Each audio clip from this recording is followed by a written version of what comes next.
Hello students, एक बार फिर आपके सामने मैं पेश हूँ। कल मैंने बताया था आप लोगों को कि कॉम्प्लेक्स सेंटेंस कैसे समझते हैं, कॉम्प्लेक्स सेंटेंस होता क्या है, कॉम्प्लेक्स सेंटेंस को हम कैसे सिंथेसिस करते हैं, यानी दो या दो से अधिक सिंपल सेंटेंस को मिला करके कॉम्प्लेक्स सेंटेंस कैसे बनाते हैं। मैंने कुछ आपको रूल्स कल बताए थे, उसी से आगे बढ़ते हुए मैं आज आपको बताने जा रहा हूँ। देखिए, मैंने इतना सब कुछ लिखा हुआ है, इसके बारे में समझा दूँ मैं आपको। देखिए, मैंने लिखा है यहाँ पे question word plus helping verb. ये क्या है? Helping word plus assertive, question word plus assertive, question word plus imperative. ये IMP का मतलब इम्परेटिव। तो मैं इसके बारे में आपको समझाने से पहले कल जो मैंने आपको बताया, पहले उसको थोड़ा एक बार रिपीट कर दूं। कॉम्प्लेक्स सेंटेंस के बारे में मैंने बताया, complex sentence is mixturisation of principal clause and subordinate clause. मैंने बताया था कॉम्प्लेक्स सेंटेंस अगर आपको समझना है तो प्रिंसिपल क्लॉज और सबऑर्डिनेट क्लॉज समझना जरूरी है, क्योंकि कॉम्प्लेक्स सेंटेंस में होता क्या है, वो तीन क्लास के सेंटेंस के थ्रू सेंटेंस को सिंथेसिस करते हैं। एक नाउन क्लास से, एक एडवर्ब क्लास से, एक एडजेक्टिव क्लास से। तो नाउन क्लास में सेंटेंस को सिंथेसिस करने से पहले हमको प्रिंसिपल क्लास और सबऑर्डिनेट क्लास को आइडेंटिफाई करना मस्ट होता है, जरूरी होता है। क्योंकि जब तक हम सबऑर्डिनेट क्लास और प्रिंसिपल क्लास को आइडेंटिफाई नहीं कर पाएंगे, तब तक हम सेंटेंस को नाउन क्लास के थ्रू सिंथेसिस नहीं कर पाएंगे। ध्यान दीजिए इस बात को कि नाउन क्लास से सेंटेंस को सिंथेसिस अगर करना है तो प्रिंसिपल क्लास और सबऑर्डिनेट क्लास पहचानना है। अगर आप प्रिंसिपल क्लास सबऑर्डिनेट क्लास नहीं पहचान पाते हैं तो सेंटेंस को नाउन क्लास के थ्रू सिंथेसिस नहीं कर सकते। और एक चीज मैंने कल और भी बताया था कि कॉम्प्लेक्स सेंटेंस मतलब ही कि बीच में कंजक्शन लगाना है। वो कंजक्शन कौन सा लगता है मैंने ये भी बताया था। सारे क्वेश्चन वर्ड कंजक्शन काम करते हैं। सारे क्वेश्चन वर्ड मैंने बताया था, why, what, who, where, how, ये सब क्या है, क्वेश्चन वर्ड है। और उसके बाद एक ब्रह्मास्त्र में मैंने बताया था कि दैट कंजक्शन काम करता है। तो बीच में अगर कोई कंजक्शन लग जाता है तो मतलब कॉम्प्लेक्स सेंटेंस बन जाता है। अब मैंने सबऑर्डिनेट क्लास और प्रिंसिपल क्लास पहचानने के तरीका भी बताया था कि प्रिंसिपल क्लास इंडिपेंडेबल क्लास होता है, मतलब अपना अर्थ पूरा करने के लिए दूसरे पर निर्भर नहीं रहता है। और सबऑर्डिनेट क्लास वो डिपेंडेबल क्लास होता है, वो अपना अर्थ पूरा करने के लिए हमेशा दूसरे वाक्य पर निर्भर रहता है। वैसे भी मैंने सबऑर्डिनेट क्लास पहचानने के लिए बताया था कि जिस सेंटेंस के साथ ऑब्जेक्ट के रूप में इट, दिस, दैट, दस, सो लगा होता है वो सब ऑर्डिनेट क्लास ही होता है।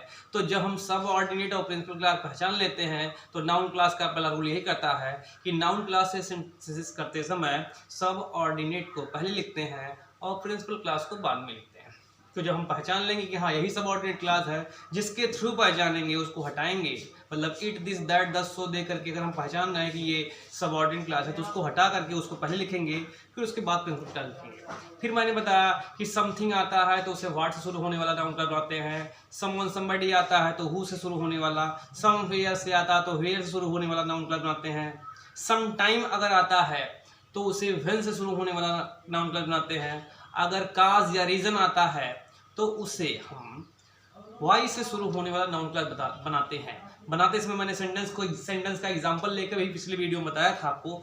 अब आज उसके आगे चलते हैं। देखिए, मैंने यहाँ लिखा है, अगर मान लिया दो सेंटेंस आपको ऐसे मिलते हैं जिसमें पहला सेंटेंस आपका क्वेश्चन वर्ड से शुरू होने वाला हो और दूसरा हेल्पिंग वर्ड से शुरू होने वाला हो। मतलब मेरा कहने का यह है कि अगर आपको दो सेंटेंस ऐसे मिलते हैं सिंथेसिस करने के लिए जिसमें पहला सेंटेंस क्वेश्चन वर्ड से शुरू हो और दूसरा सेंटेंस हेल्पिंग वर्ड से शुरू हो, तो जब हम उसको सिंथेसिस करते हैं तो हेल्पिंग वर्ड वाले सेंटेंस को पहले लिखते हैं और क्वेश्चन वर्ड वाले सेंटेंस को बाद में लिखते हैं। इस बात का ध्यान देंगे, जब क्वेश्चन वर्ड वाले को बाद में लिखेंगे तो वो क्वेश्चन वर्ड कंजक्शन का काम करेगा। तो क्वेश्चन वर्ड के तुरंत बाद हम सब्जेक्ट लिखेंगे, उसके बाद हेल्पिंग वर्ब लिखेंगे।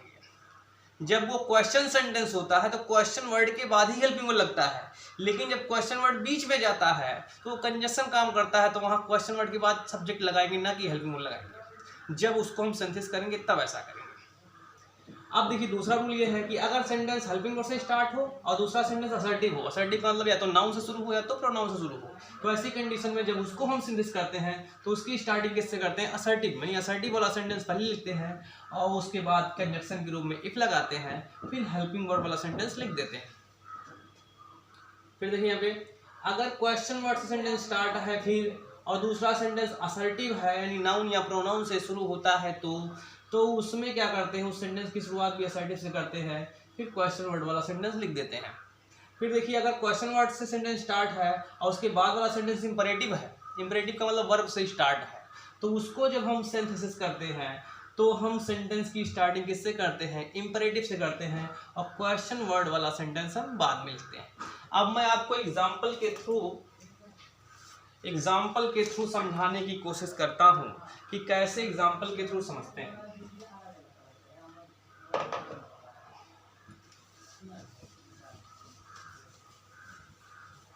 आपको कल मैंने रीजन और काज वाला सेंटेंस भी नहीं लिखा था, उसको भी लिख दूं।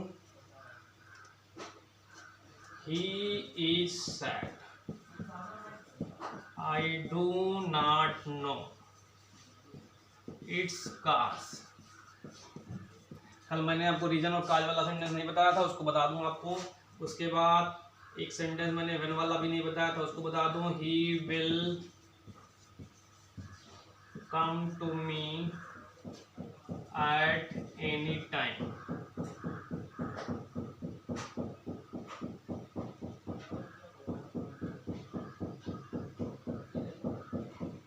Come to me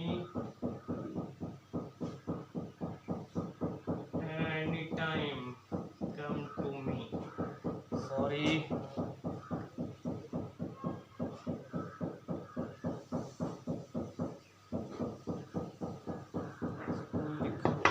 यहाँ पे he will come to me.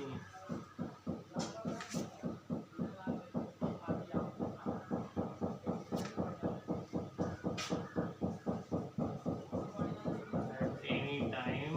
I do not know it.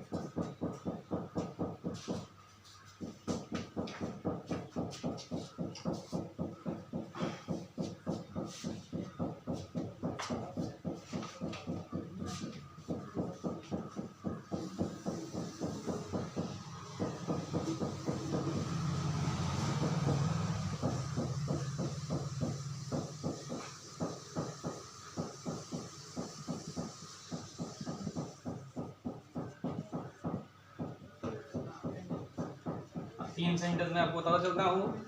अब देखिए पहला सेंटेंस लिखा है he is sad, I do not know its cause. Cause या रीजन का मैंने कल एग्जांपल नहीं बताया था या पिछली वीडियो में नहीं बताया था, मैं उसको भी बताता चलता हूँ आपको कि क्या करते हैं। अब देखिए इसमें मैंने बताया था पहले नाउन क्लास से सेंटेंस को सिंथेसिस करते समय हम प्रिंसिपल क्लास और सबऑर्डिनेट क्लास की आइडेंटिफाई कर लेते हैं। तो इसमें इट लगा हुआ है, दैट्स क्लियर कि ये सेंटेंस सबऑर्डिनेट क्लास का है। तो इसको हम पहले लिखेंगे I do not no. It हट गया आपका, क्यों? क्योंकि इसी से हमने रिकग्नाइज किया कि ये सबऑर्डिनेट क्लास है। अब देखिए काज है तो काज को देख करके हम जानेंगे क्या लगेगा, वाई लगेगा। तो यहाँ लिखेंगे I do not know why. Why इसलिए हट गया क्योंकि काज को देख करके ही हमने जाना कि वाई लगना है। Why he is sad. He will come to me at any time. I do not know it. अब वह देखिए इसमें देखिए एनी टाइम आया है, मैंने कल बताया था या पिछली वीडियो में बताया था कि सम टाइम या एनी टाइम आया तो अगर भूल बस सम टाइम ही केवल लिखा होगा तो उसको एनी टाइम करेक्ट कर लीजिएगा। सम टाइम भी आ सकता है, एनी टाइम भी आ सकता है। तो एनी टाइम भी आ जाएगा तो भी वहाँ यही करेंगे कि हम वहाँ वेल लगाएंगे।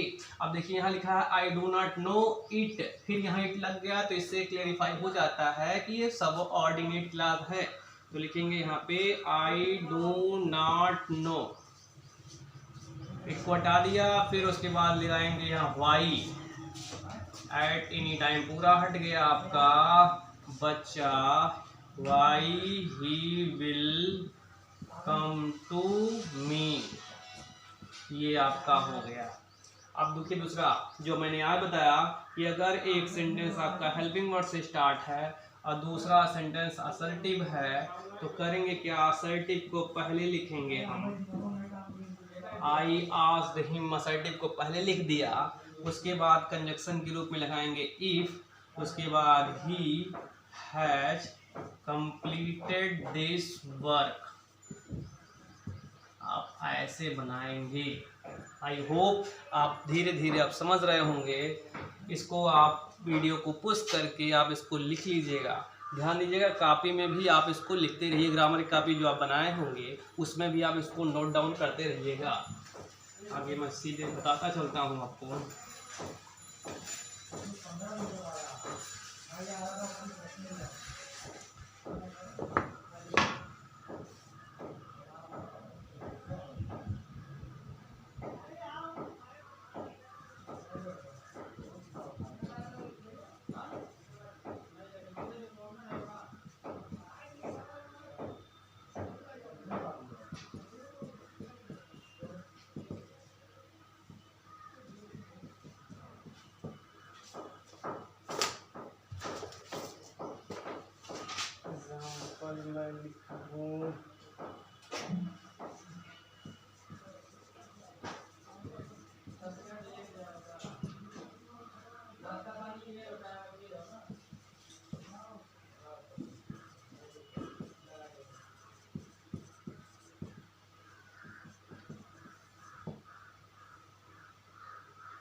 देखिए why is sad ask him, एक सेंटेंस आपका क्वेश्चन वर्ड से स्टार्ट है, क्वेश्चन आपका इंपरेटिव मोड का है, तो यहाँ पर इंपरेटिव वाले को पहले लिखेंगे आस्क हिम व्हाई, अब उसके बाद आप लिखेंगे सब्जेक्ट, क्योंकि ये क्वेश्चन वर्ड अब कंजक्शन का काम कर रहा है, व्हाई ही इज सैड। ये सेंटेंस कंप्लीट हो गया। Where did he go, nobody knows it, अब ये वेयर से स्टार्ट है, क्वेश्चन वर्ड से स्टार्ट है, ये आपका सेंटेंस असर्टिव है, ये इट लगा हुआ है, ये सबऑर्डिनेट क्लास क्वालिफाई करता है, तो लिखेंगे यहाँ पे नोबडी, उसके बाद नोज वेयर। अब इस सेंटेंस को असर्टिव बनाएंगे तो ही हो जाएगा, डिड हट करके गो का सेकंड फॉर्म हो जाएगा वेंट, ये भी चीज़ ध्यान रखिएगा। Who wrote the Ramcharitmanas, can you tell me, तो एक सेंटेंस क्वेश्चन वर्ड से, एक सेंटेंस आपका हेल्पिंग वर्ड से, तो हेल्पिंग वर्ड वाले को पहले लिखेंगे can you tell me who wrote the Ramcharitmanas. I hope आप ये समझ गए होंगे कि कैसे हम सेंटेंस को सिंथेसिस करते हैं कॉम्प्लेक्स के थ्रू, यानी नाउन क्लास के थ्रू कॉम्प्लेक्स कैसे बनाते हैं, ये आप समझ गए होंगे। वीडियो को रोक करके आराम से देखिएगा, फिर भी ना समझ में आएगा तो आप हमको कमेंट बॉक्स में लिख करके भेजिएगा, चाहे यूट्यूब के कमेंट बॉक्स में, चाहे व्हाट्सएप ग्रुप के कमेंट बॉक्स में, जहां आपका मन कहेगा वहां आप भेजिएगा, जहां आपको आसानी लगेगी भेजने में, कमेंट करने में, क्वेश्चन करने में, वहीं आप सेंड कर दीजिएगा, मैं आपको सारी समस्या को दूर कर दूंगा। और रही बात कॉम्प्लेक्स सेंटेंस में नाउन क्लास के थ्रू, तो हमारे समझ से नाउन क्लास के थ्रू जो सेंटेंस को कॉम्प्लेक्स बनाया जाता है वो रूल कंप्लीट हुआ। अब मैं एक चीज़ मैंने बताया, मैंने आपको स्टार्ट में बताया था कि कॉम्प्लेक्स जब बनाना होता है तो क्वेश्चन वर्ड कंजक्शन लगता है, तो क्वेश्चन वर्ड के बारे में तो मैंने लगभग बता दिया। हमने एक चीज़ नहीं बताया, मैंने बताया था ब्रह्मास्त्र के रूप में दैट लगता है, तो मैं उसका भी डिस्कशन कर लेता हूँ कि आप घर पर एक्सरसाइज करिएगा, आपको जब ये वीडियो पढ़िएगा फिर आप बुक से एक्सरसाइज करिएगा, एक्सरसाइज करते समय मेरे बताए हुए रूल अगर फॉलो नहीं हो रहे हैं तो वहाँ पर आप एक चीज़ काम करिएगा। पहला काम ये कि सबऑर्डिनेट क्लास और प्रिंसिपल क्लास को आइडेंटिफाई करने के बाद, कि प्रिंसिपल क्लास को बाद में लिखेंगे, सबऑर्डिनेट को पहले लिखेंगे, तो जब ये क्लेरिफाई कर लीजिएगा सबऑर्डिनेट क्लास कौन है, प्रिंसिपल क्लास कौन है, तो क्लेरिफाई करने के बाद जब कोई रूल फॉलो ना हो रहा हो मेरा बताया हुआ, तो वहाँ बीच में दैट लगा देंगे। कब? जब ये सारे बताए गए रूल फॉलो ना हो रहे होंगे तब हम दैट का प्रयोग करेंगे। अगर बताए हुए रूल फॉलो हो रहेंगे तो इन्हीं रूल को फॉलो करेंगे, अगर मेरा बताया हुआ रूल फॉलो नहीं हो रहा होगा तो उसमें दैट लगाएंगे तब जब ये रूल फॉलो होगा नहीं तो। आई होप मेरी बात आपको समझ में आ रही होगी। तो एक चीज दिमाग में रखिएगा कि नाउन क्लास से सेंटेंस को जब सिंथेसिस करना शुरू करिएगा तो आप पहला काम यही करेंगे, सबऑर्डिनेट क्लास को पहले लिखेंगे, प्रिंसिपल क्लास को बाद में लिखेंगे। सबऑर्डिनेट क्लास को पहचानना आप जान गए होंगे, आई होप आप जान गए होंगे, तो सबऑर्डिनेट क्लास को पहले लिखिएगा, प्रिंसिपल क्लास को बाद में लिखिएगा। जब मेरा बताया हुआ रूल ये सारे फॉलो नहीं हो रहे होंगे तो बीच में सबऑर्डिनेट क्लास को लिखने के बाद दैट लिख के फिर प्रिंसिपल क्लास को जोड़ दीजिएगा। आगे के वीडियो मैं आपको अगले वीडियो में बताऊंगा, या आगे की बातें मैं आपको अगले वीडियो में बताऊंगा, और एक्सरसाइज से रिलेटेड आपके ग्रुप पे आज मैसेज कर दिया जाएगा। धन्यवाद।